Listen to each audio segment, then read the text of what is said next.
10-րդում մենք կպարզենք, որ Աստված հայտնում է իր փառքը միայն այն բանից հետո, երբ աստվածային կարգ ու կանոնն է հաստատվում, եւ երբ նրա փառքը հայտնվում է, մենք կամ առատօրհնություններ ենք վայելում, կամ արժանանում ենք խիստ դատաստանի։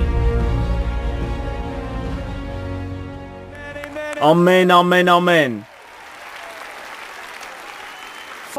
Հայր Հիսուսի անունով մենք սիրում ենք քեզ։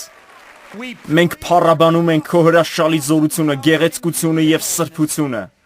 Կրկին խնդրում եմ, որպեսզի դու խոսես մեզ հետ։ Եվ ոչ միայն խոսես, այլ նույնպես մեր սրտերի մեջ փոխանցես Տիրոջ երկյուղի հոգին։ Մենք խնդրում ենք սա Հիսուսի անունով։ Մենք հավատում եւ ընդունում ենք, եւ նրանք, ովքեր համաձայն են, թող գոչեն։ Ամեն։ Եվս մեկ անգամ փառք տվեք նրան, եվս մեկ անգամ փառք տվեք նրան, ամեն, ամեն, ամեն, ամեն, դուք կարող եք նստել,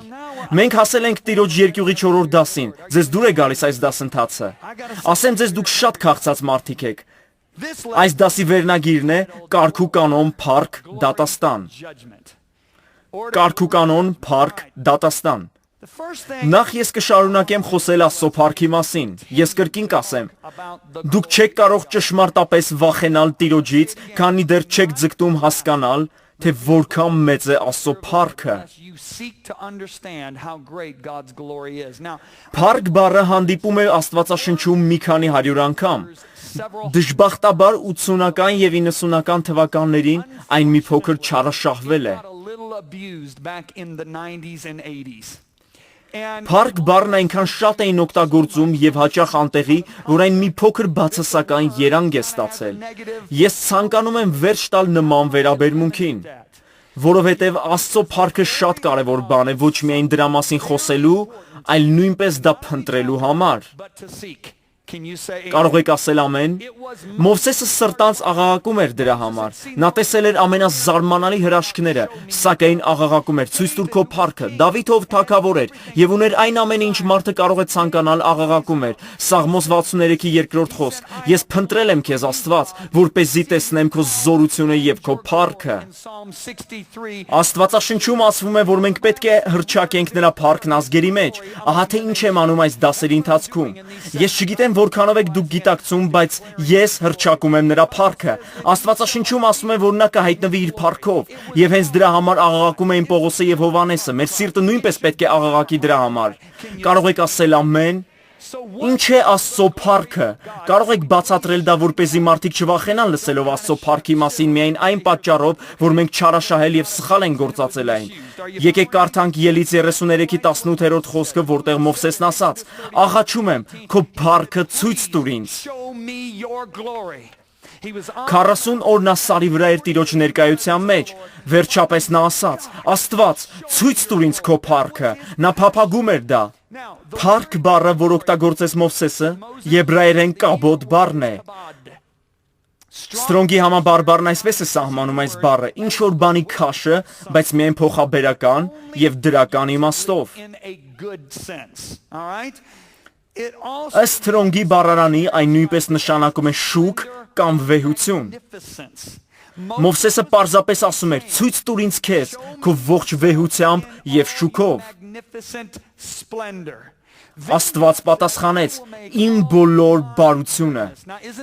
Միթե հետաքրքիր չէ, որ Մովսեսը խնդրեց տեսնել Աստծո փառքը, իսկ Աստված ասաց. իմ բոլոր բարությունը։ Բոլորդ ասեք բարություն։ Քո արջևից պիտի անցկացնեմ եւ Տիրոջ անունը քո արջև պիտի կանչեմ։ Եբրայերեն բարություն բառը թուբն է, որը նշանակում է բարի ամենալայն իմաստով, երբ ոչինչ թաքցրած կամ պահված չէ։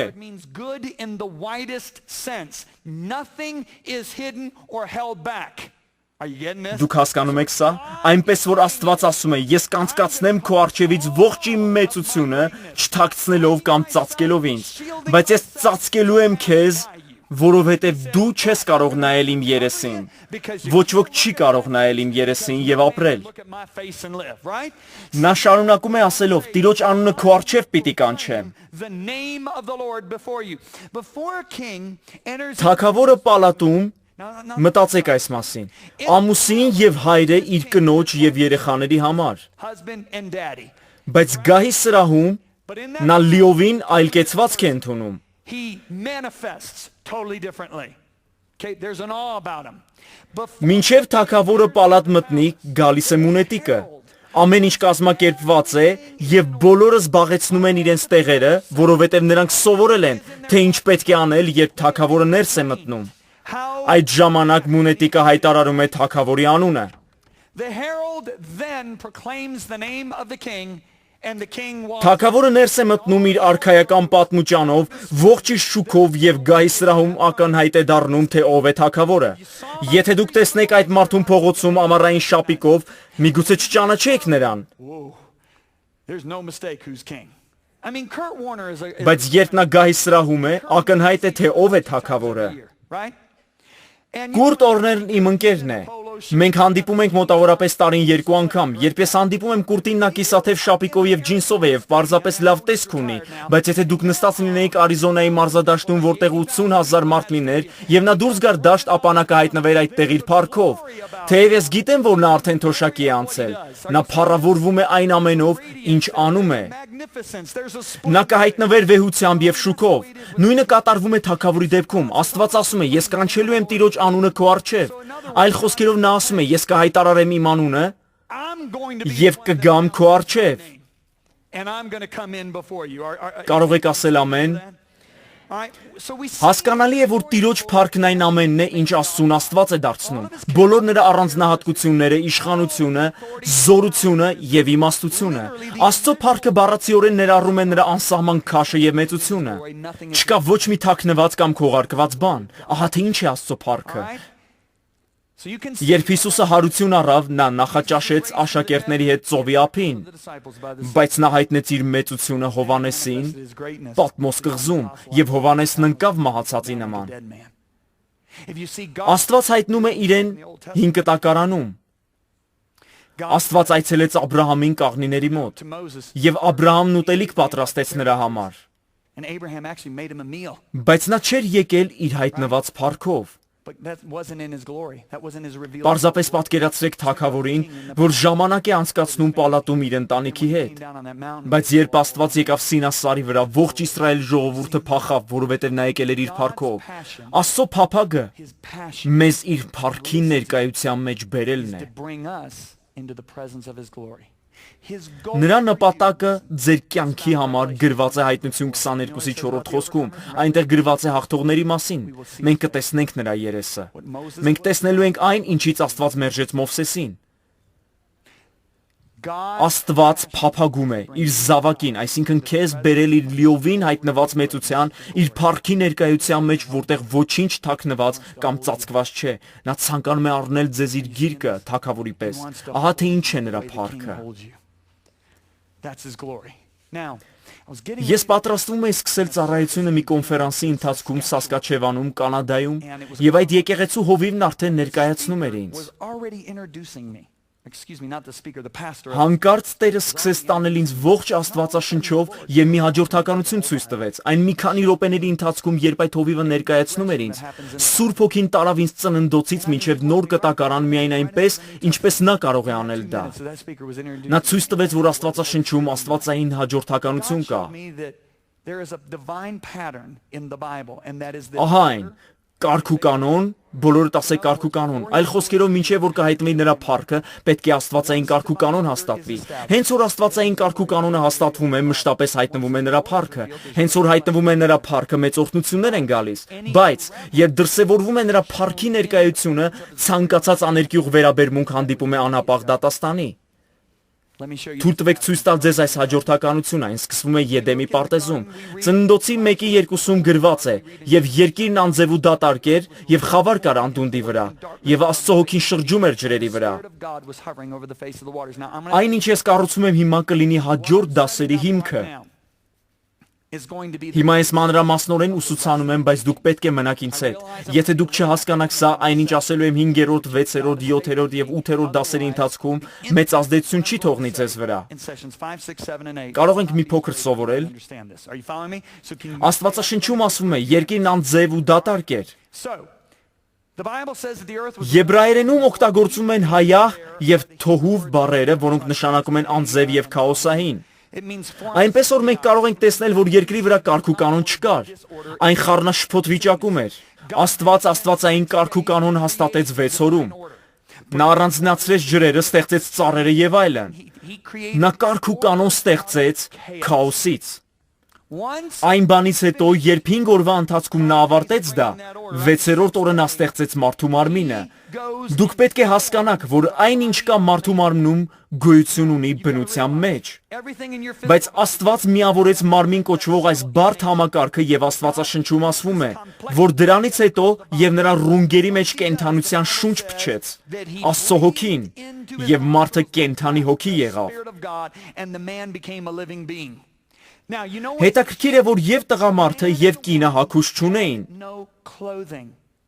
All right? The Bible Ծննդոցի 2-րդ գլխի 25-րդ խոսքում ասվում է, եւ նրանք երկուսը մերկ էին, Ադամը եւ իր կինը, եւ չէին ամաչում։ 25. Մնացած բոլոր ստեղծագործությունները հագուստ ունեին։ Ձկները թեփուկներ, կենթանիները մորթ, թռչունները փետուրներ, սակայն Ադամն ու Եվան որևէ ծածկոց չունեին։ Why? Ինչու՞։ The psalmist tells us, Սաղմոս 2 Սաղմոս 8-5-ում դրա մասին ասում է, որ Աստված պսակեց Ադամին եւ Եվային փառքով եւ պատվով։ honor. Everybody say Բոլորդ ասեք փառք։ the word Պսակեց բառը եբրայերեն ատարն է, որ նշանակում է շրջափակել կամ շրջապատել։ surround them. So the Ադամն ու Եվան հագուստի կարիք չունեին, որովհետև նրանք բառացիորեն ծածկված էին Աստծո փառքով։ God.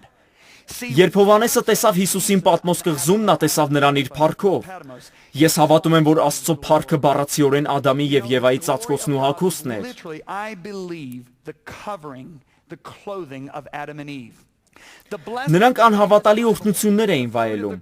Երկիրը տալիս էր իր պտուղն առանց ջանք թափելու, կենթանիները ներդաշնակ ապրում էին իրար հետ, չկային պտտահողմեր, երկրաշարժեր կամ փոթորիկներ։ sickness or poverty. Չկար ոչ մի հիվանդություն, տկարություն կամ աղքատություն։ Երկիրն օրհնված էր, երբ Աստված փչեց իր փառքը մարդու մեջ, բայց ինչ կատարվեց, երբ մարդը մեղ գործեց, երբ նա կորցնելով երկյուղը մտածեց, որ կարող է դառնալ Աստծո նման, առանց Աստծո։ Judgment. Now Դատաստանն անհապաղ էր։ Ադամը դուրս արվեց պարտեզից, երկիրը սկսեց պտուղ տալ միայն ծանր աշխատանքի շնորհիվ, հայտնվեցին հիվանդությունները, տկարությունները, տառապանքը եւ աղքատությունը։ Այս ամենը մտավ մարդկության մեջ։ Ինչու՞, որովհետեւ Աստված իշխանություն էր տվել Ադամին իր ստեղծագործության վրա։ Երբ Ադամն ընկավ, այնինչ նրա իշխանության ներքո էր նույնպես ընկավ։ Ահա թե ինչու է բնությունը եռանդալից ակնկալությամբ սպասում Աստծո որդիների հայտնվելուն։ Բնությունը փափագում է այն ժամանակվան, երբ փառքը կրկին կվերականգնվի մեր կյանքերում։ glory and Եվ Հիսուսը կիշխի մեզ հետ երկրի վրա, երբ ինքը ազատվի այն գերությունից, որի մեջ ընկավ Ադամի պատճառով։ under. Առյուծները բուսականությամբ կսնվեն, երեխաները կխաղան կոբրաների բների մոտ։ Cobra's nest. Are you Դա հրաշալի ժամանակ կլինի, այդպես չէ։ isn't it? So, we go a couple Մոտավորապես 2000 տարի անց Աստված Աբրահամ անունով մի ընկեր գտավ։ Նա ասաց Աբրահամին. «Քո ժառանգներն օտարականներ կլինեն եւ կճնշվեն Եգիպտոս կոչվող մի երկրում»։ 430 տարի տևող գերությունից հետո Աստված Մովսես անունով մի փրկիչ բարձրացրեց։ Բոլորդ ասեք փրկիչ։ up a deliverer. Everybody say a deliverer. That deliverer's name Ով ժողովրդին անապատ տարավ, ինչպես որ պատմել էի ձեզ։ as I described to you, God came down on the mountain. Աստված իջավ սարի վրա, նրանք փախան Աստծուց, նա ասաց. «Իմ փափագը, իմ ցանկությունը իմ ժողովրդի հետ բնակվելն է իմ փառքի In մեջ»։ my glory, correct? Ելից 25-րդ գլխի 8-րդ խոսքում նա ասում է. «Եվ ինձ համար մի սրբարան շինեն, որ նրանց մեջ բնակվեմ»։ So in other words, Այլ խոսքերով, քանի որ Աստված չէր կարող բացահայտ կերպով հայտնվել նրանց, ինչպես պարզվեց սարի մոտ տեղի ունեցածից, նա ասաց. «Ես պետք է մի սրբարան կառուցեմ, որտեղ կարող եմ իջեցնել իմ փառքը, իմ հզոր ներկայությունը եւ բնակվել այդ սրբարանում նրանց կողքին լինելու համար, որովհետեւ Աստված ցանկանում է մեր կողքին լինել»։ and so Աստված մանրակրկիտ ձևով բացատրեց Մովսեսին, Moses թե ինչպես էր պետք պատրաստել այդ սրբարանը։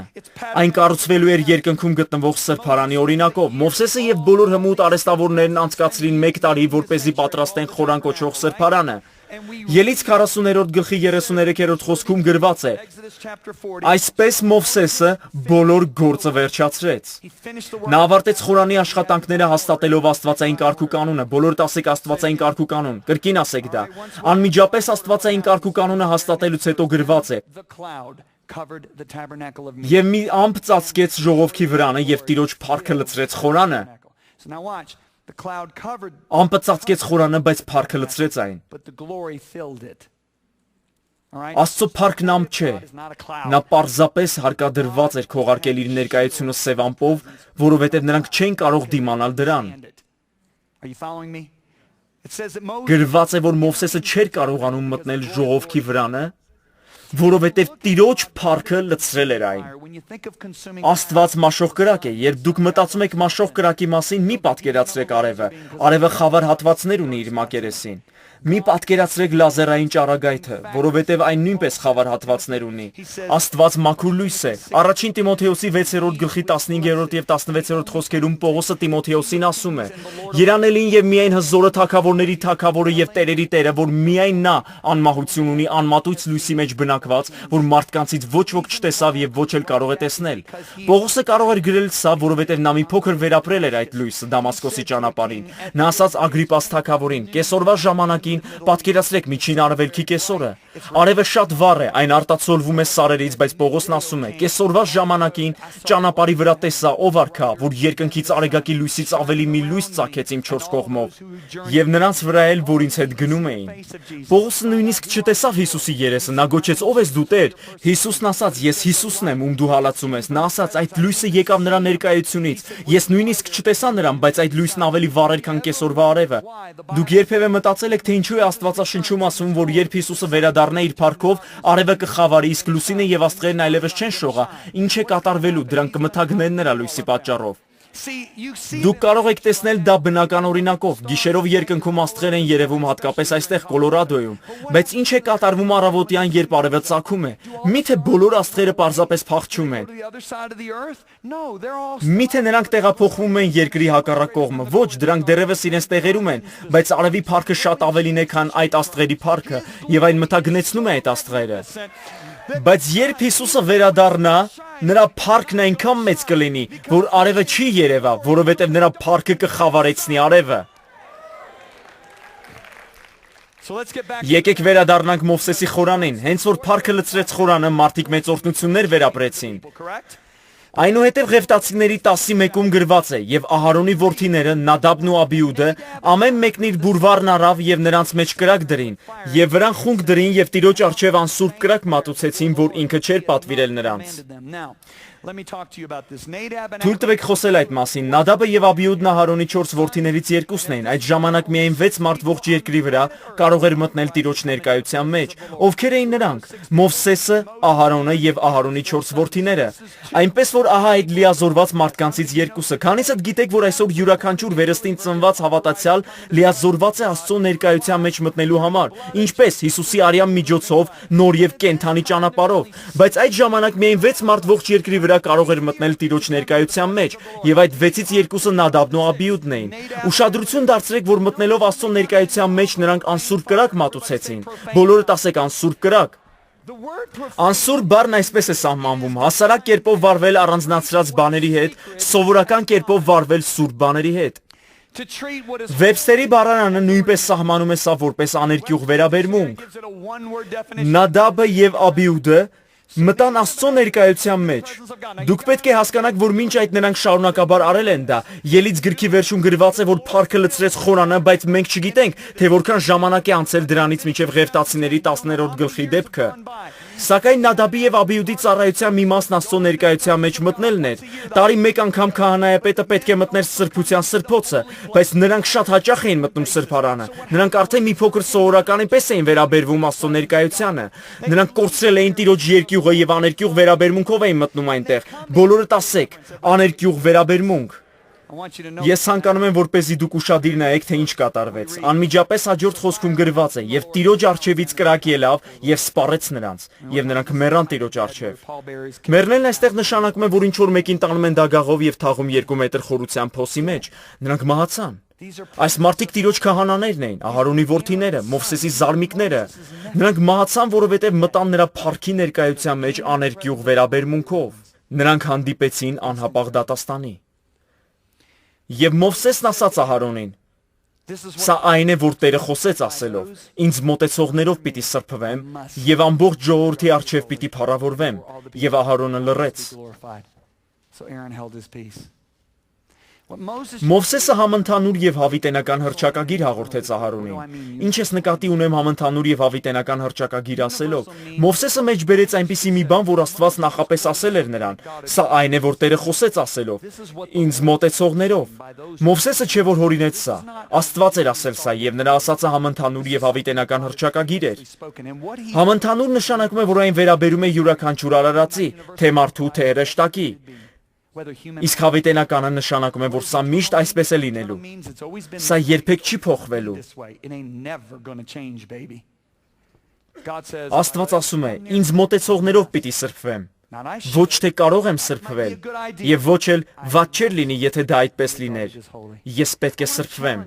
Ես ցանկանում եմ խրախուսել ձեզ, որ մինչ աղոթելը դուք անեք այն, ինչ ասաց Հիսուսը, Հայր մեր աղոթքի մեջ, Հայր մեր, որ երկնքում ես, սուրբ թող լինի քո անունը։ Ժամանակ առանձնացրեք եւ պարզապես ձեր ներսում մտորեք Հայր Աստծո վեհության եւ մեծության մասին, ում դուք պարզապես Հայր եք անվանում, ով ձեր Հայրն է։ Նա ձեր Հայրն է, բայց նա նույնպես տիեզերքի Թագավորն է։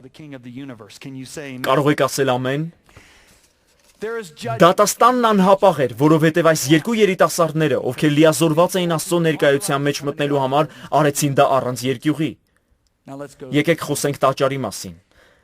Մոտավորապես 500 տարի անց մենք հանդիպում ենք Դավթին։ Նա ձգտում էր վերականգնել Աստծո ներկայությունն Իսրայելում։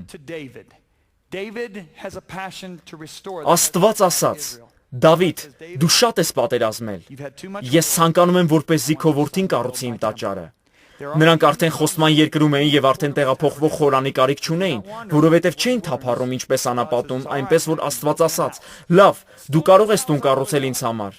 Միևնույն է, դա այն տունը չէ, որ ես իրականում ցանկանում եմ, որովհետեւ իմ ցանկալի տունը ձեռակերտ չէ։ Բայց տուն կառուցիր ինձ համար եւ ես ցանկանում եմ, որպեսզի քո որդին անի դա։ Սողոմոնը կառուցեց այդ վեհաշուկ տաճարը 7 տարում։ Այդ տաճարի համար օգտագործել էին 4000 տոննա ոսկի եւ 40000 տոննա արծաթ։ Իսկ օգտագործված պղինձն անկարելի էր հաշվել։ Պատկերացնում եք այդ վեհաշուկ շինությունը։ Սողոմոնը եւ բոլոր նրա հմուտ արհեստավորներն ու շինարարներն աշխատեցին տաճարի վրա 7 տարի։ Երկրորդ մնացորդաց 5-րդ գլխի առաջին խոսքում գրված է. եւ այսպես վերջացավ այն ամեն գործը, որ Սողոմոնն արեց Տիրոջ տան համար։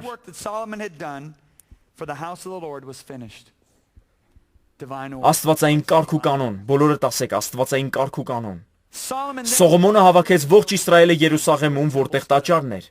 7-րդ խոսքում գրված է, որ բոլոր քահանաները սրբել էին իրենց, պատրաստվելով Տիրոջ ներկայության համար։ Չպետք է լիներ ոչ մի աներկյուղ վերաբերմունք, որովհետև այդ քահանաները հիշում էին, թե ինչ պատահեց իրենց հեռավոր բարեկամների Նադաբի եւ Աբիուդի հետ։ 12-րդ խոսքում գրված է, որ սրբված քահանաները 120 հոգի էին, բոլորդ ասեք 120։ Ես ցանկանում եմ, որպեսզի դուք հիշեք սա հաջորդ դասի համար։ 13-րդ խոսքում գրված է. եւ ինչպես մեկ փոխհնչեցնողները եւ երգողները, բոլորդ ասեք ինչպես մեկ։ Ես ցանկանում եմ, որպեսզի դուք նույնպես հիշեք սա հաջորդ դասի համար։ Մեկ ձայն է լսվում Տիրոջը օրհնելիս եւ գովելիս։ Կարդացեք 13 եւ 14 խոսքերը։ Այն ժամանակ Տիրոջ տունը լցրեց ամպը եւ քահանաները չկարողացան կանգնել ծառայելու ամպի պատճառով, որովհետեւ Տիրոջ փառքը լցրել էր Աստծո տունը։ Աստված իր մեծությամբ լցրեց այդ տաճարը, ահա թե ինչու ոչ ոք չէր կարողանում ներս մտնել։ Նրա չքողարկված մեծությունը լցրեց այդ տաճարը։ Կարող եք պատկերացնել, թե ինչպիսի տեսարան էր դա։ Դուք ինձ հետ եք։ Եվս մեկ անգամ մենք տեսնում ենք աստվածային կարգ ու կանոնը, այսինքն տաճարը, որ կառուցվեց 7 տարվա ընթացքում։ Աստվածային կարգ ու կանոնը հաստատելուց հետո հայտնվեց Աստծո փառավոր ներկայությունը, եւ Իսրայելը վայելում էր այնպիսի օրհնությունների եւ բարգավաճում, որ դրանից առաջ չէր ունեցել։ Իսրայելը երբեք նման բարգավաճում եւ օրհնություններ չէր վերապրել, ինչպես Սողոմոնի իշխանության ժամանակ, սակայն ինչպես եւ անցյալում հայտնվեց աներկյուղ վերաբերմունքը։ Երկրորդ մնացորդաց 36-րդ գլխի 14-ից 16-րդ խոսքերում գրված է. քահանաների եւ ժողովրդի բոլոր առաջնորդներն ավելի ու ավելի անհավատարիմ էին դառնում։ Տերը նրանց նախնիների Աստվածը շարունակաբար ուղարկում էր իր մարգարեներին նրանց զգուշացնելու համար, որովհետև նա գութ ուներ իր ժողովրդի եւ տաճարի վրա։ Ժողովուրդը ծաղրում էր Աստծո այդ ավետաբերներին եւ անարգում նրանց խոսքերը։ Նրանք ծաղրեցին մարգարեներին, ինչ որ Տիրոջ զայրույթն այլևս չէր կարող զսպել եւ այլևս ոչինչ չէր կարելի անել։ Նրանք ծաղրում էին, նրանք լիովին կորցրել էին Տիրոջ երկյուղը, Այդ ժամանակ եկավ դատաստանը, երկրորդ մնացորդաց 36-17-ից 19-ում, այնպես որ Տերը բերեց նրանց մոտ Բաբելոնի թագավորին։ Բաբելոնացիները սպանեցին Հուդայի երիտասարդներին, նույնիսկ բռնելով նրանց տաճարի մեջ։ Նրանք չգթացին ժողովրդին, սպանելով եւ երիտասարդներին, եւ ծերերին, եւ տղամարդկանց, եւ կանանց, եւ առողջներին, եւ հիվանդներին։ Աստված տվեց նրանց Նաբուգոդոնոսորի ձեռքը, նրա բանակն այրեց Աստծո տաճարը, քանդեց Երուսաղեմի պարիսպները, այրեց բոլոր պալատները եւ հիմնահատակ կործանեց ցանկացած բան, որ ինչ որ արժեք էր ներկայացնում։ Կրկին եկավ դատաստանը, մենք տեսնում ենք կարգ ու կանոնի փառքի եւ դատաստանի հաջորդականությունը 5 կտակարանում։ Եկեք խոսենք նոր սրբարանի մասին, բոլորդ ասեք նոր սրբարան։ Մենք տեղափոխվելու ենք Հովհաննես Մկրտչի եւ Հիսուսի ժամանակները։ Վերջապես եկավ այն ժամանակը, երբ Աստված պատրաստվում էր բնակվել իր ցանկալի տաճարում, որը մարդն է։ Ինչպես սկսվեց այս գործընթացը, անհրաժեշտ էր աստվածային կարգ ու կանոն հաստատել։ Ով պետք է հաստատեր աստվածային կարգ ու կանոնը, այդ մարդը Հովհաննես Մկրտիչն է։ Հովհաննես Մկրտիչը կոչվում է Հիսուս Քրիստոսի ավետարանի սկիզբը, Մարկոսի 1-ին խոսքում։ Որոշ մարդիկ մտածում են, որ Հովհաննես Մկրտիչը 5 կտակարանի մարգարե է։ Ես չեմ հավատում դրան, որովհետև նրա մասին գրված է բոլոր 4 ավետարանների սկզբում, եւ Մարկոսն ասում է, որ նա Հիսուս Քրիստոսի ավետարանի սկիզբն է, իսկ հետո սկսում է պատմել նրա ծառայության մասին։ Ղուկասի 16-16-ում Հիսուսն ասաց. օրենքը եւ մարգարեները մարգարեացան միջև Հովհաննեսը։ Նա չասաց օրենքը եւ մարգարեները մարգարեացան միջև իմ գալը։ Ինչու՞։ Որովհետև Հովհաննես Մկրտիչը Հիսուս Քրիստոսի ավետարանի սկիզբն է։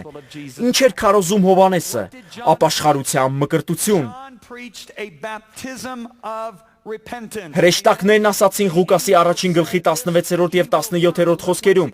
եւ Իսրայելի որդիներից շատերին կդարձնի դեպի իրենց Տեր Աստվածը, որ Տիրոջ համար բարեկարգ ժողովուրդ պատրաստի, բոլորդ ասեք պատրաստի, սա աստվածային կարգ ու կանոն է։ Եսային ասաց նույնը, քանի որ հրեշտակը պարզապես մեջբերում էր նրա խոսքերը Հովհաննեսի մասին, անապատի մեջ կանչողի ձայնը, պատրաստեք Տիրոջ ճանապարհը։ Ամեն ձոր բարձրանա եւ ամեն սարու բլուր ցածրանա եւ ծուրն ուղիղ դառնա եւ խորտուբորտ տեղերը հարթահատակ եւ պիտի հայտնվի Տիրոջ փառքը։ Ուշադրություն դարձրեք։ Եսային ասում է. պետք է հարթեցնել հողը։ Կան ծուռ եւ խորտուբորտ տեղեր։ Մինչև տուն կառուցելը պետք է հավասարեցնել հողը։ Դուք երբևէ տեսել եք, թե ինչպես են շատ մեծ շինություն կառուցում։ Նրանք մեքենաներ են բերում հողը տեղափոխելու համար եւ օրեր են ծախսում հողը հարթեցնելու համար։ Ահա թե որն էր Հովհաննեսի առաջադրանքը՝ ազատվել ամեն տեսակի մարդկային հպարտությունից, կրոնական դիմակներից, այն կեղծավորությունից, որ կար Աստծո ժողովրդի մեջ։ Նա եկավ, բացահայտեց դա եւ հակառակվեց դրան քարոզելով ապաշխարության մկրտություն։ Մկրտություն բառը նշանակում է ընկղմում, ամբողջովին կատարյալ ապաշխարություն։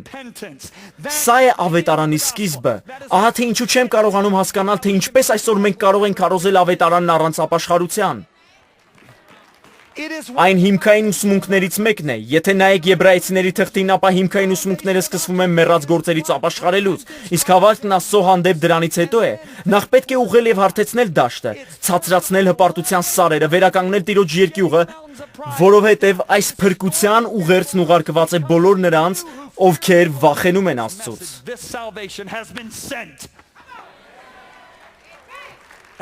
Ամեն։ Եթե դուք քարոզեք ավետարանն առանց ապաշխարության, կստանաք մի եկեղեցի, որը կառուցված է երերուն եւ վնասված հիմքի վրա։ Դուք հենվելու եք Պիզայի աշտարակի վրա։ Դուք նշան եւ առակ կդառնաք գալիք սերունդների համար։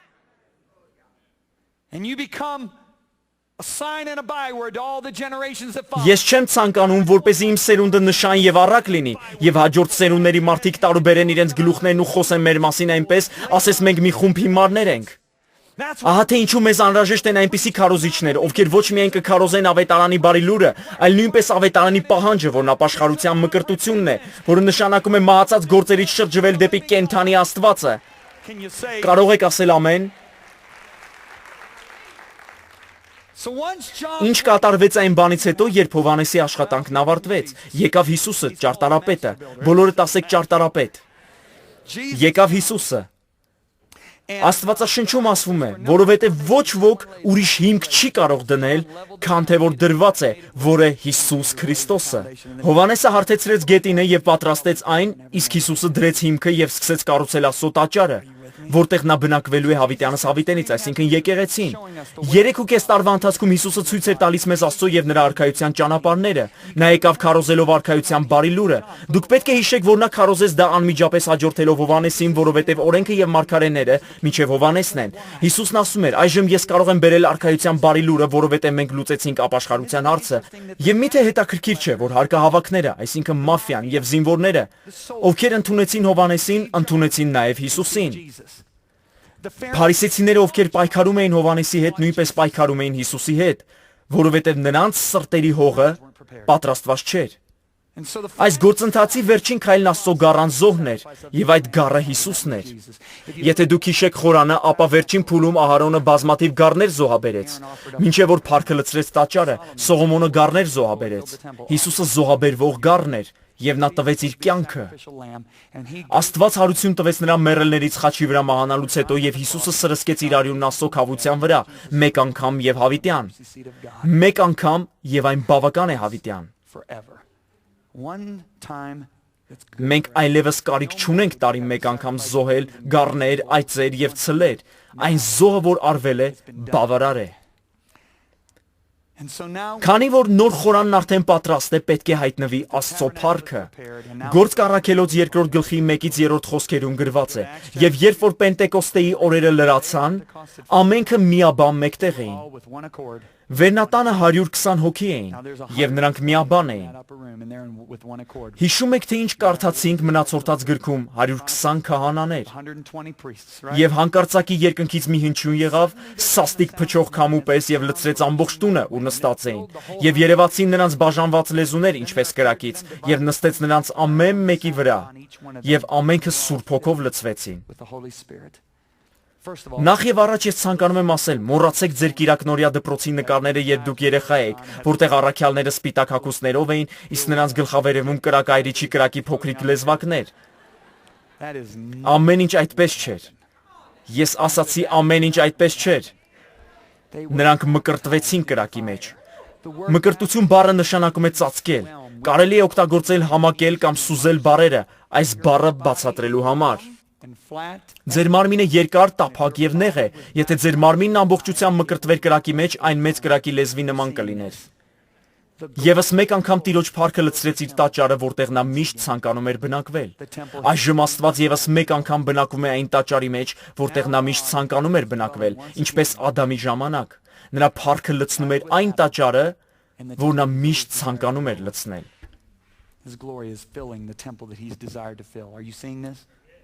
Մենք տեսնում ենք, թե ինչպես աստվածային կարգ ու կանոնը հաստատվեց նոր կտակարանում, իսկ հետո Գործք առաքելոցի 2-րդ գլխում Աստված փառքով լցրեց նրանց։ Հաջորդ դասին ես խոսելու եմ հաջորդ քայլի դատաստանի մասին։ Դուք պետք է ուշադիր լինեք, քանի որ գիտեք, թե ում մասին եմ խոսելու։ Կար մի տղամարդ իր կնոջ հետ, Անանիան եւ Սափիրան, ովքեր ստեցին եւ անարգանք ցուցաբերեցին Սուրբ Հոգու ներկայության հանդեպ եւ անմիջապես մահացան։ Մարդիկ հարցնում են. ես գիտեմ դեպքեր, երբ մարդիկ ստել են քարոզիչներին, ինչու այդ մարդիկ չեն մահացել։ Դուք կիմանաք պատասխանը հաջորդ դասին։ Այս ամենը հասկանալի կդառնա ձեզ համար։ Աստված ցանկանում է վերադարձնել մեզ այն վայրը, որտեղ մենք քայլում էինք նրա փառքի մեջ։